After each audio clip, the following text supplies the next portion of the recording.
Shalom Bapak Ibu dan teman-teman sekalian.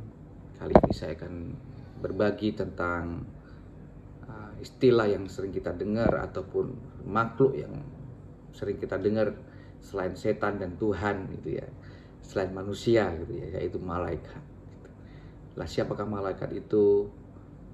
Baik secara umum, baik secara Alkitab maupun pandangan-pandangan dari agama lain gitu ya. Nah, sering kita dengar istilah bahwa di gereja seperti malaikat, tetapi di luar gereja kelakuannya berbanding terbalik. Nah, ini kata-kata malaikat itu sering kita pakai untuk kata-kata sindiran bagi orang-orang Kristen yang hidupnya kalau di gereja seperti suci, luar biasa gitu ya. Tetapi ketika keluar dari gereja seperti layaknya orang yang bermuka dua gitu ya. Nah, kali ini saya akan menjelaskan apakah malaikat itu, siapakah malaikat itu, bagaimana eksistensi malaikat itu. Nah, simak baik-baik apa yang akan saya sampaikan. Saya percaya akan menjadi berkat dan juga mencerahkan kita semua ya, sehingga kita tidak hanya memakai kata-kata istilah malaikat ini, tetapi kita juga memahami bagaimana malaikat itu. Baik. Ya, definisi malaikat secara umum menurut KBBI, malaikat adalah makhluk halus pesuruh Tuhan yang mempunyai tugas khusus. Malaikat juga disebut sebagai makhluk Allah yang taat, yang diciptakan dari cahaya dan yang mempunyai tugas khusus dari Allah. Kemudian dari kamus teologi dikatakan bahwa malaikat adalah utusan Allah. Di dalam agama Kristen dikatakan bahwa malaikat berperan sebagai pengantara antara Allah dan manusia. Yang ketiga, menurut agama Islam dikatakan bahwa malaikat merupakan seorang yang mengirimkan ajaran. Malaikat yang merupakan makhluk angkasa pada alam supraformal yang disebut dengan alam Jabarut merupakan bawahan yang dikepalai oleh 4 pimpinan malaikat, yaitu Jibril, pengirim wahyu, Mikael, Israfil, dan Israel. Malaikat adalah makhluk ciptaan Allah yang terbuat dari cahaya. Itu adalah malaikat dari sudut pandang agama Islam. Ya, definisi malaikat menurut Perjanjian Lama. Ya, di dalam Perjanjian Lama disebutkan malaikat adalah malak, itu dalam bahasa Ibrani, yang artinya adalah utusan. Pengertiannya akar katanya berasal dari bahasa Babilonia, yaitu sukamak, yang artinya selain sebagai perantara juga sebagai pelindung. Di dalam Perjanjian Lama disebutkan 213 kali digunakan dan semuanya berarti sebagai utusan. Kemudian malaikat juga disebut putra Allah. Nah, pada tahap sebelum mereka jatuh, mereka adalah putra Allah yang diciptakan oleh Tuhan. Ya, yang seperti yang ditulis dalam Ayub 1 ayat 16 dan Ayub 38 ayat 7. Kemudian malaikat juga disebut yang kudus, seperti yang dikatakan dalam Mazmur 89 ayat 5 dan 7, dalam arti bahwa mereka dikhususkan atau dipisahkan oleh Allah dan untuk Allah sebagai pelayan dari kekudusannya. Dan kemudian malaikat juga disebut tentara, yang dapat dimengerti sebagai tentara surgawi, seperti dikatakan dalam Mazmur 89 ayat 6, 1 Samuel ayat 17 ayat 45. Nah, itulah definisi malaikat menurut Perjanjian Lama yang luar biasa ya, yang tadi dikatakan sebagai putra Allah atau utusan gitu ya. Kemudian sebagai yang kudus gitu ya. Dan kemudian tentara. Keren, ya kan? Kemudian, nah ini definisi malaikat menurut Perjanjian Baru. Dalam Perjanjian Baru disebutkan adalah angelos. Angelos yang dipakai dalam Markus 1 ayat 2 ini hampir selalu berarti malaikat. Jarang sekali istilah tersebut mengandung arti utusan. Itu pun hanya bila dimaksud ialah seorang manusia. Maka makna teologi dari istilah Yunani yaitu apostelo atau mengutus, apostolos gitu ya, utusan. Dalam Perjanjian Baru tidak dapat dipikirkan lepas dari latar belakangnya di Perjanjian Lama. Kemudian para malaikat juga disebut angin atau roh ya. Kemudian Ibrani 1 ayat 14 berbunyi sebagai berikut, bukankah mereka semua adalah roh-roh yang melayani, yang diutus untuk melayani mereka yang harus memperoleh keselamatan? Nah, malaikat juga tidak bertumbuh seperti Efesus 6 ayat 12. Malaikat menampakkan diri dengan memakai tubuh, Kejadian 18 seperti dalam Kejadian 18, 19 atau Lukas 1 ayat 26, Yohanes 20 ayat 12, Ibrani 13 ayat 2. Namun kenyataan ini tidak bisa berarti bahwa mereka mempunyai tubuh jasmani yang seperti kita ya. Bagian yang perlu dari kehidupan mereka. Para malaikat ini dipanggil sebagai saksi oleh Rasul Paulus. 1 Timotius 5 ayat 21. Kemudian, kapan malaikat diciptakan? Nah, ini yang mungkin di dalam Alkitab tidak disebutkan secara eksplisit ya tentang penciptaan malaikat ini. Nah, seperti halnya ia mencatat langit dan bumi diciptakan pada hari pertama, tanaman pada hari ketiga, manusia pada hari ke-6 dan lain-lainnya. Namun malaikat-malaikat itu hadir ketika dunia diciptakan. Ayub 38 ayat 7. Dengan demikian semua malaikat yang berjumlah sangat banyak itu dikatakan dalam Wahyu 5 ayat 11, Lukas 2 ayat 13 diciptakan pada permulaan dunia. Jumlah mereka juga tidak bertambah ataupun berkurang. Jadi penciptaan malaikat itu terjadi sebelum penciptaan yang dilakukan Tuhan. Sebelum penciptaan seperti tadi yang disebutkan ya, hari pertama, hari kedua yang ditulis dalam kitab Kejadian gitu. Kemudian di manakah keberadaan malaikat itu? Ya, di zaman sekarang ada juga orang yang meragukan bahkan mengabaikan keberadaan malaikat, khususnya iblis ya. Iblis ya tentu saja sangat meragukan. Memang tidak ada fakta bahwa mereka hidup di alam ini, namun banyak nas Alkitab jelas membuktikan bahwa malaikat itu betul-betul ada ya. Mazmur 103 ayat 20 dan 21. Keberadaan malaikat secara seragam disajikan di kitab suci. 34 kitab di Alkitab memberikan referensi pada malaikat, yaitu 17 di perjanjian lama dan 17 juga di perjanjian baru. Jadi malaikat itu ada.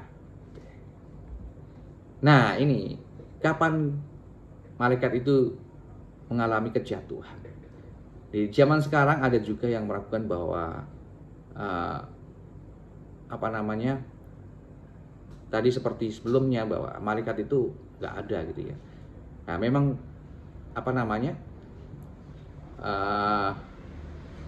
kejatuhannya juga sama tidak dijelaskan di dalam Alkitab secara eksplisit gitu. Tapi jelas bahwa seperti dikatakan bahwa bintang timur gitu ya. Banyak sekali referensi yang mengatakan bahwa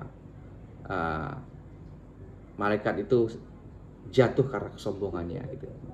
Yang tidak mau taat sama perintah-perintah Tuhan atau destiny atau tujuan pertama Tuhan untuk menciptakan malaikat itu. Jadi sehingga malaikat itu jatuh. Oke. Ada beberapa malaikat yang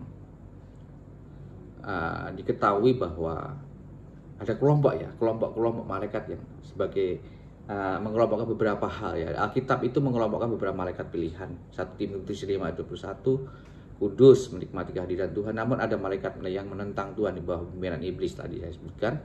Matius 25 ayat 41, 2 Petrus, Yudas 6, Efesus 6 ayat 12 ya.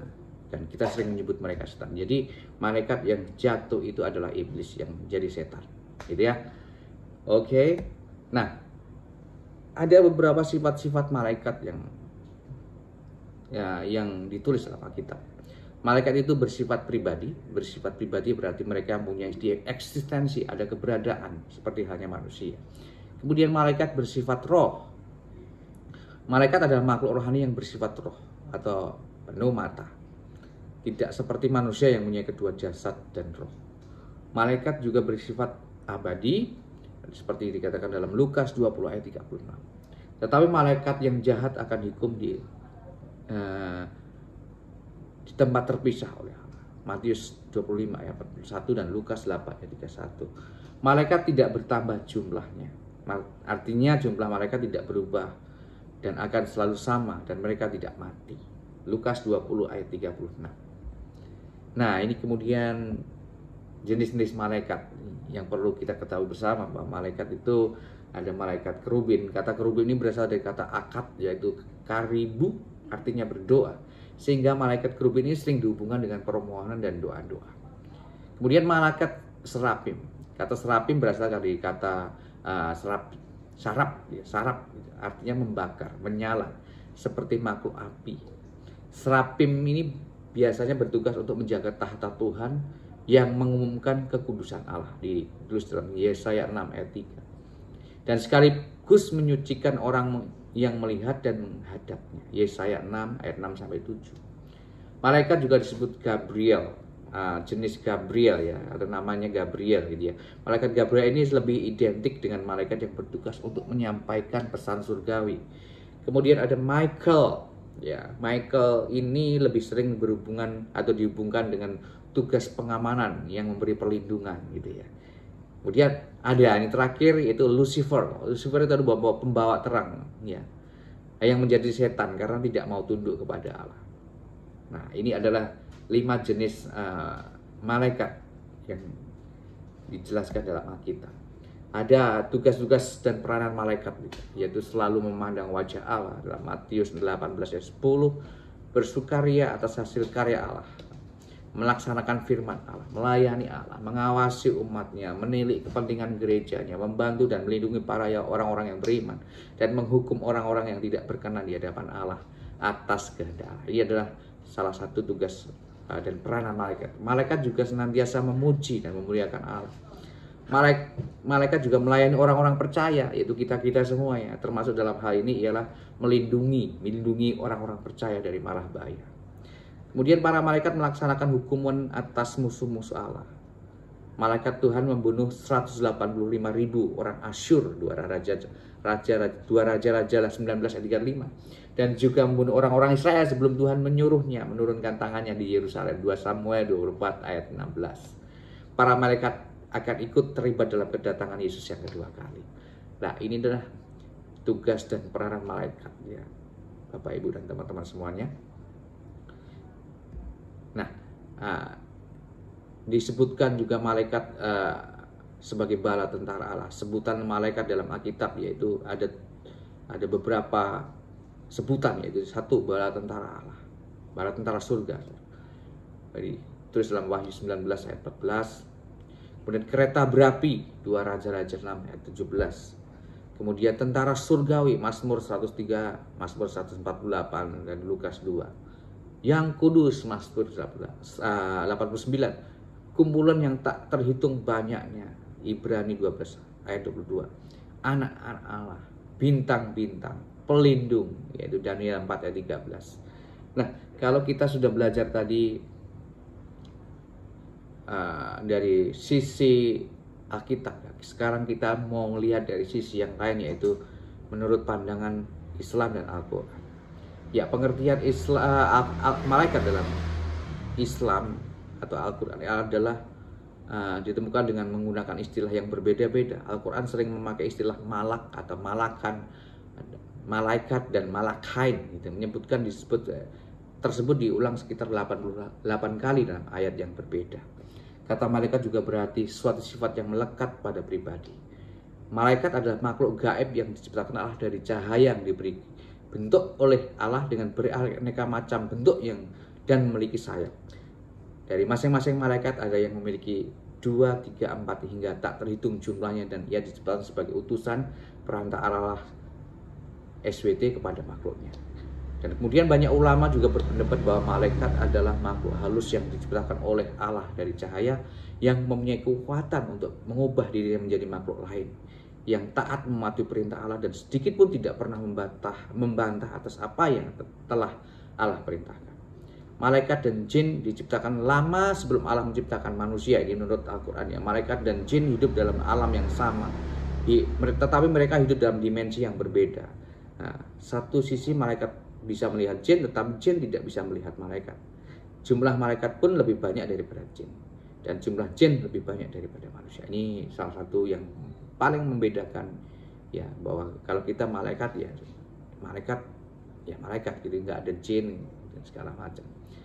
Oke, kalau kita sudah belajar tadi tentang siapakah malaikat itu dan bagaimana tugas dan peranannya. Tentunya kita sekarang tidak asal-asal ya menggunakan kata-kata itu untuk menyindir orang. Karena apa? Memang benar-benar malaikat itu tugasnya sangat luar biasa. Apakah kita bisa seperti malaikat? Ya. Apa kita juga istilah-istilah lainnya menjadi malaikat penyelamat, malaikat apa gitu ya? Malaikatku gitu. Nah, sekarang kita sudah mengerti bagaimana tugas dan peran malaikat. Saya percaya juga kita diciptakan oleh Tuhan, semuanya indah, semuanya luar biasa. Kita diciptakan segambar dan serupa dengan Allah, sehingga kita pun juga harus hidup sesuai dengan rencana Tuhan ya. Jadi jangan sampai kita sebagai anak Tuhan seperti tadi disebut satu sindiran-sindiran kalau di gereja seperti malaikat. Padahal malaikat itu tugas dan perannya luar biasa gitu ya. Senantiasa melayani orang-orang percaya gitu. Senantiasa apa? Memuji Tuhan, bersukaria dan segala macam. Nah, itulah yang harus kita juga bisa lakukan dalam hidup kita. Bukan hanya di gereja, tapi seharusnya di kehidupan sehari-hari, dimanapun kita berada. Kita harus menjadi influence bagi orang lain, harus menjadi malaikat bagi orang lain, malaikat penyelamat, malaikat penolong gitu ya, yang baik gitu ya. Ya mungkin kita terbatas sebagai manusia, kita berbeda dengan malaikat, tapi kita memang tidak disebutkan supaya seperti malaikat, tapi kita diharapkan atau diciptakan serupa dengan segambar dengan Yesus. Jadi mari kita sama-sama kita merenungkan supaya hidup kita semakin hari semakin serupa dengan Yesus, jauh daripada malaikat. Perbedaannya setan dengan Tuhan Yesus adalah satu. Setan itu tidak taat, kemudian Yesus taat sampai mati. Itu perbedaannya, sangat mencolok ya. Jadi kita sama-sama harus taat seperti Tuhan Yesus ya. Ada malaikat yang tidak taat seperti Lucifer, tetapi kita harus tetap taat sama Tuhan. Tuhan Yesus memberkati. God bless you.